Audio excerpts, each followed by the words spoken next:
If you're confused about who your target audience is, you're probably not marketing to them well enough because you're not speaking their language.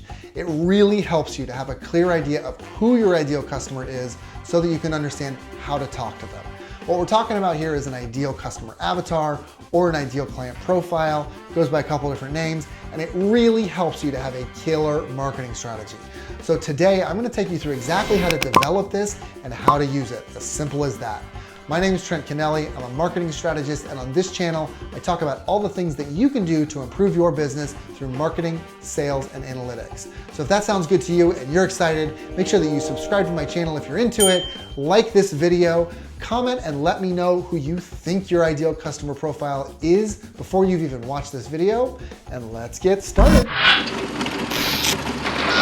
So just before we start trying to figure out how to identify your ideal client, I want to mention that in the description, you can check out for completely free my template that I'm going to use in this video to walk through building out your ideal client. All you're doing is taking the data that I'm about to show you, plugging it into this worksheet, and it's going to help you to identify exactly who that ideal client is. Okay, let's jump in. All right, so this is the ideal customer avatar template. I'm gonna walk you through how to get the information for this template, and then you're gonna take that information and put it in the first page of this template, and then the second page of the template is kind of the creative side of this. So this is gonna be where you create this person. I've kind of given you a default image, but you can pick any image you want, but make it a person. Like, you wanna be able to identify this person. So we'll get to that in a minute. So let's just start by figuring out who this person is based on who's coming to your page and who's visiting and who's interacting with you on social and all that sort of stuff, okay? So let's just jump in first with analytics, which is gonna help us get to age, gender, nationality, language, a few of these things. So let's just start here. Okay, so you're gonna go to the audience tab. So that's the second tab here, just under real time. So we can get some dig down on exactly who it is that your customer is. Just so you know, I'm using some alternate sources here. This is not my data. This is not a client data or anything like that. I wouldn't share that sort of information. What you're seeing is the Google Merchandiser store, okay? So you'll have kind of a general idea of what's going on with Google here. And then on Facebook, we'll get to that in a minute. We're gonna go specifically, we have kind of some idea based on this overview page, exactly what we're looking for, but I'd like to know a little bit more granularly what the age is, what the gender is of my customer base, etc. So we're going to go to demographics.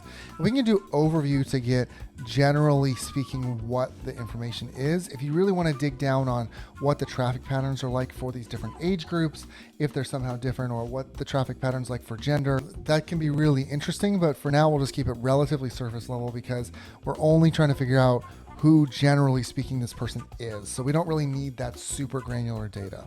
Okay, so we're on this overview page, and you can see that there are two big pieces of information. The first one is the age based on age ranges in a bar chart. So you want to identify the top one or the top two out of this. I would say if it's really a runaway, like in this situation, we have 25 to 34, that's a clear runaway. So I would go with that one. And then the same thing for male versus female. We want to know which one's the winner. If it's 50-50, then it's going to be worth creating avatars for both. You should do that anyway, but you really want to have a hero. And so if you can clearly identify whether that hero ideal customer profile is a man or a woman, a male or a female, it's going to be much more effective for you to access that person and speak to them a little bit later on, okay?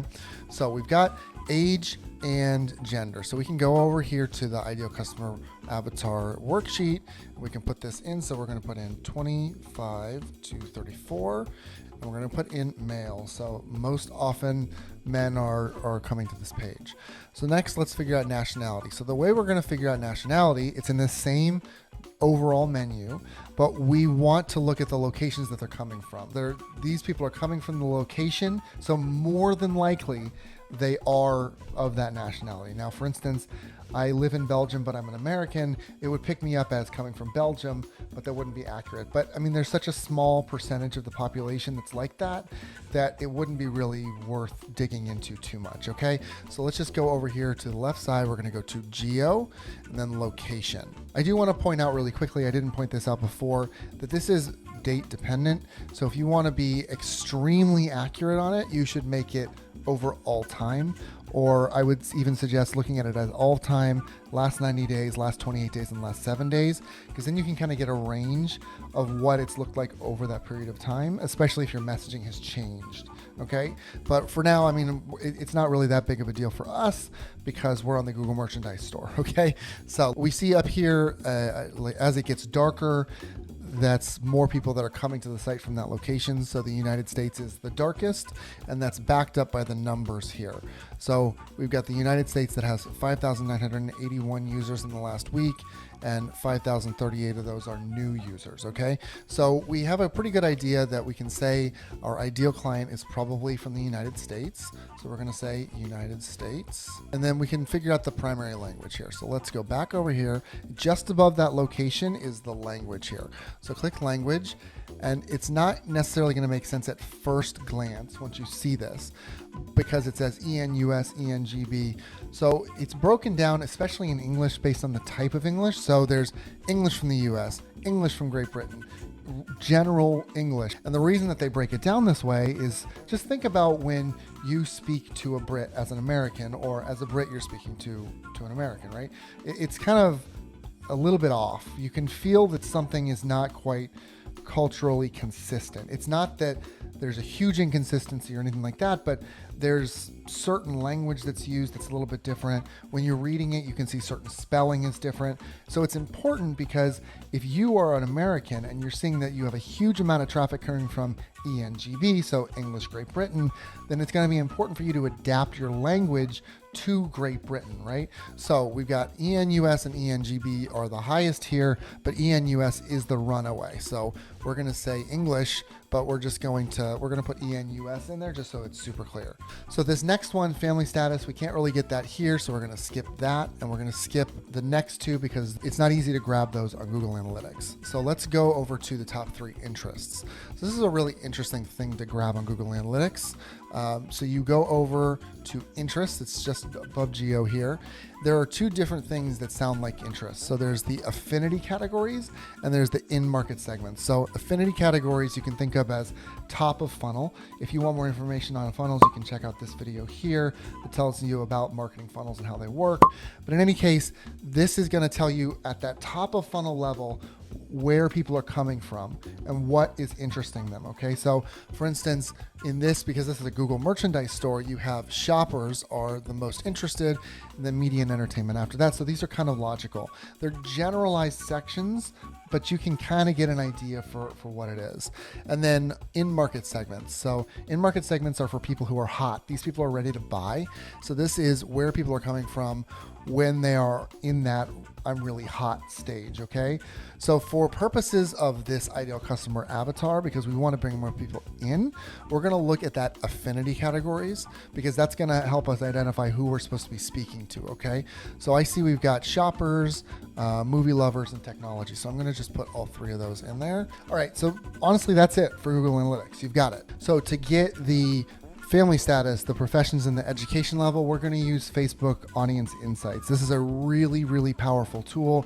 It identifies these types of information inside Facebook for Facebook users, and you can use it specifically for your pages if you have a really strong page. Now, I don't have that, so what you're going to see is just the Facebook general settings, but let's just go into it so you can see what I mean here. So let's start out. I'm just going to jump in. I'm going to go through the business settings so that we can get there really quickly. So we just go up to this hamburger menu on the left and we scroll down to Audience Insights, okay? Nice and easy to get to. So it's going to ask you first, do you want these audience insights to be against everyone on Facebook or people connected to your page? So I, again, don't have a very big page. So if I were to click on everybody connected to your page, it's not going to show me anything. It's going to give me literally no data because it has nothing to show me. However, if we go to everyone on Facebook, we can kind of get an idea of what this would show you, but it's just going to be everyone on Facebook here. So typically speaking, if you've got a strong page, you're going to see that every blue chart is your information. So for instance, maybe if you have 28% of men between 25 and 34, but Facebook only has 27, then Facebook is going to show a gray bar that's slightly lower than that blue bar, which is slightly more, okay? So that's a comparison between how much you have to provide and how much Facebook is providing on their own demographics, okay? Which means that if they have, generally speaking, 23% of their entire audience is females between 25 and 34, and you're able to access 28% of your page being that, you're doing better than the Facebook algorithm for that age group, okay? So we're gonna get all of the information that we need on this front page here. So relationship status, education level, and job title are all right here, okay? So we're looking for the top ones. We've got, in this particular situation, again, this is just the general, but we'll just take it for now. Married, university, and then we've got production, arts and entertainment, and IT and technical services. So we'll just go ahead and put that information in. Okay, great. So now we get to be a little bit creative. So this is where you tell the story of your ideal client. So you are giving this person a name. You're specifically giving them the age. So I'll show you an example here in just a moment, but this is the template here. So their job, where they're located, their marital status, and then you tell a story about them, okay? So let's just go ahead and pull up my version of the story that I told for this guy. We've got Jim Cross here. He's age 33. He's from Tampa. He's a county court clerk, married, went to university, etc. And then I tell a story about him. So what does he do when he wakes up in the morning? What's his job? How many kids does he have? Is he happy? Is he not happy? What kind of pains does he have? Does he want a less hectic life? Does he want a different job? All that sort of stuff that you might be able to use to identify the actual client when they're actually out in the world and talk to them specifically so that you can get sales more directly. Okay, so you've developed all that information. You have a very clear idea of who your ideal client is. What's the final step? So now that you have that information, you need to talk to that person. So just imagine the person that you just created in your mind sitting in front of you. What are you gonna tell them to sell to them? What does a college kid wanna hear? How is that different from what a mom in the suburbs wants to hear? The pains are different, the wants are different, the goals are different. Everything is different based on the person that's sitting in front of you, right? So you need to figure out how to speak to that person. You should have a pretty good idea because you've already identified a lot of the stuff in that target, so you'll be able to identify those pains more easily. But this is when you're thinking about, just imagine them in front of you and you speak directly to them. Now, I do also want to say you can feel free to create several ideal client profiles. Just make sure that you have a hero ideal client profile. This is one that you're targeting most often. There can be others that will be ancillaries, that's fine. But if you have a hero, that's really gonna help you to most often form your marketing strategy. There you go, guys. Make sure that you try this with the template. The link's in the description. That's gonna be a really important way of structuring this approach and helping you to visualize this ideal client profile as much as possible. So make sure that you download that before you start to build this. Really, really important. In the meantime, if you like this video, make sure that you give it a like, subscribe to my channel if you're into it, comment and tell me what you thought your ideal client profile was gonna be before this video even started, and I will catch you in the next one.